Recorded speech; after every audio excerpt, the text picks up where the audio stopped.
Oi, alunos, tudo bem? Eu sou o professor Alan Russo e estamos aqui mais uma vez para uma aula de filosofia. Muito bem.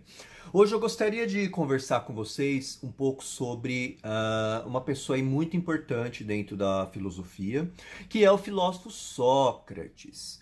Quem foi Sócrates?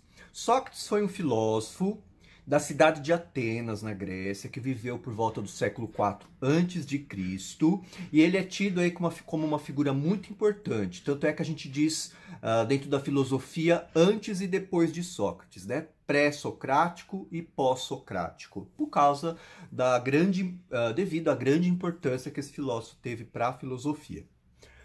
Juntamente com Aristóteles e Platão, né, Sócrates era de família humilde. Quando Sócrates viveu, a cidade de Atenas era uma democracia, né? Então a gente costuma dizer também que a filosofia ela surgiu a partir desse contexto, um contexto democrático. Vale lembrar também que Sócrates, quando jovem, lutou na Guerra do Peloponeso.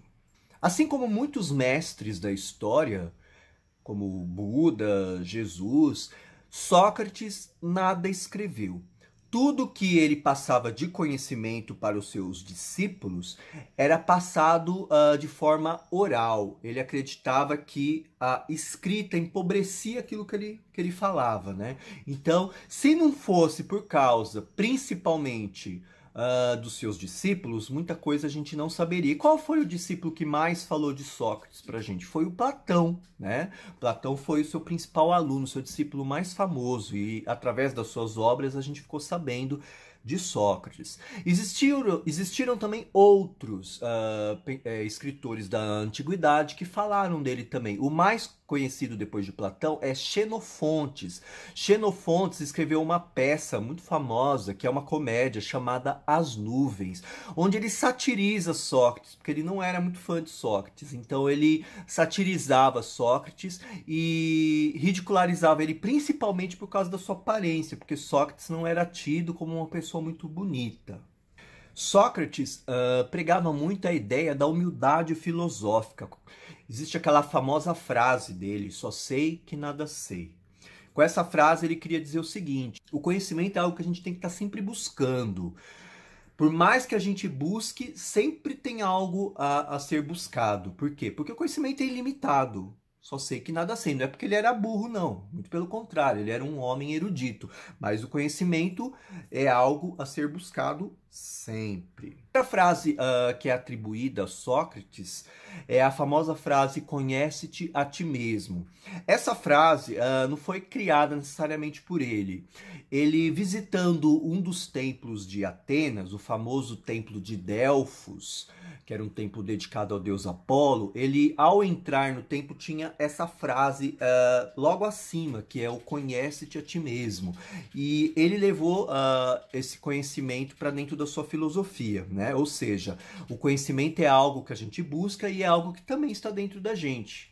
Conheça-te, né? Conhece a si mesmo, a sua essência, para que você, através disso, você possa também conhecer tudo que está à sua volta.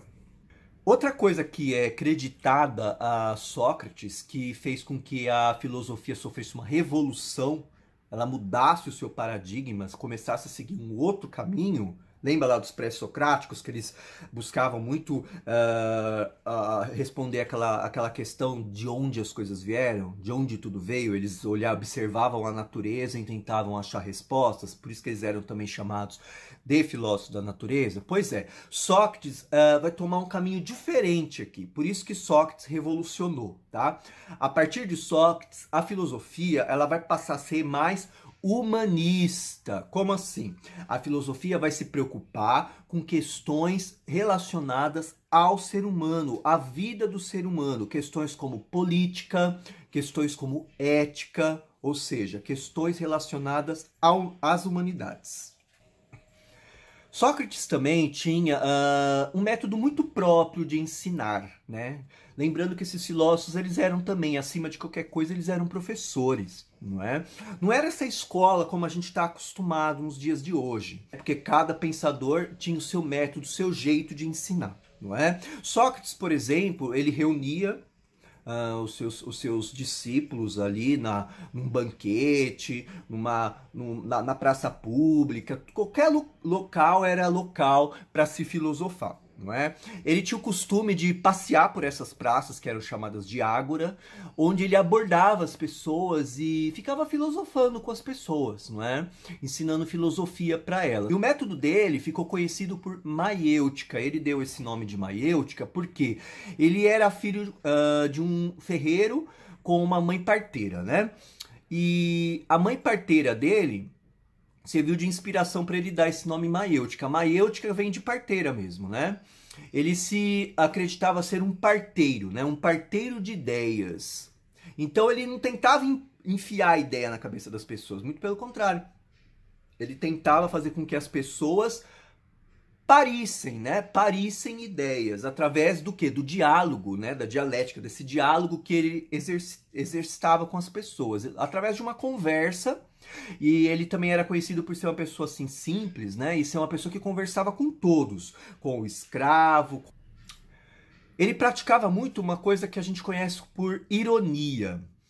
Essa ironia, que é a ironia socrática, consistia em abordar a pessoa com quem ele estava conversando, e a pessoa ia falando e ele ia fazendo perguntas para essa pessoa. Ele fingia uma ignorância, digamos assim, né? Ele fingia que não entendia daquele assunto que a pessoa estava abordando. E ali ele ia dando corda para a pessoa, né? Usando dessa ironia, que ficou conhecida por ironia socrática. Aí a pessoa ia entrando ali numa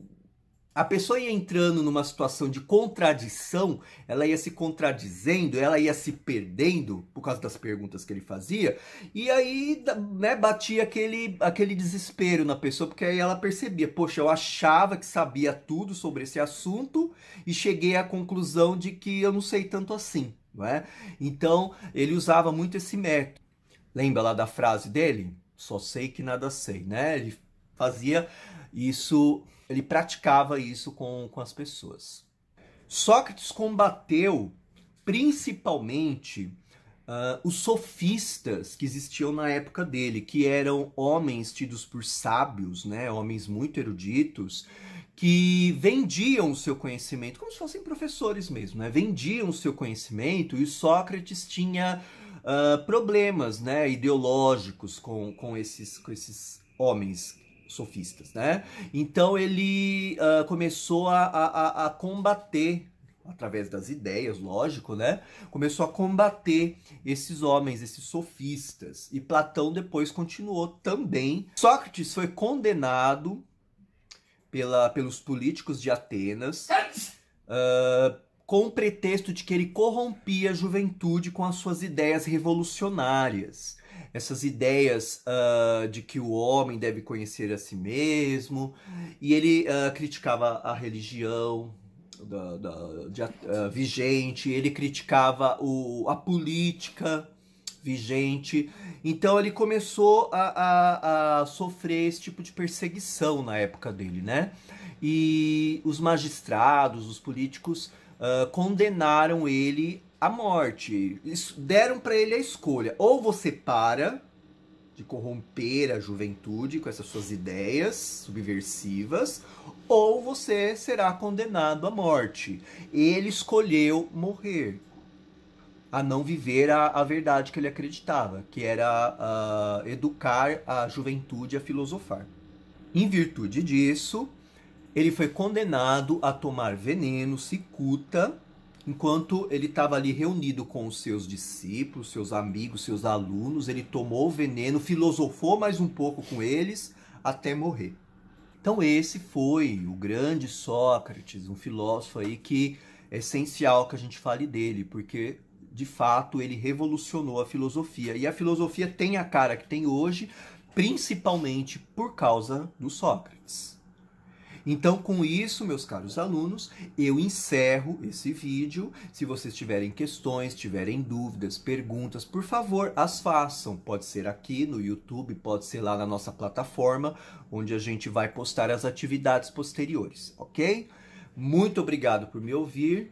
Fiquem em paz, se cuidem, fiquem em casa e até a próxima. Tchau, tchau.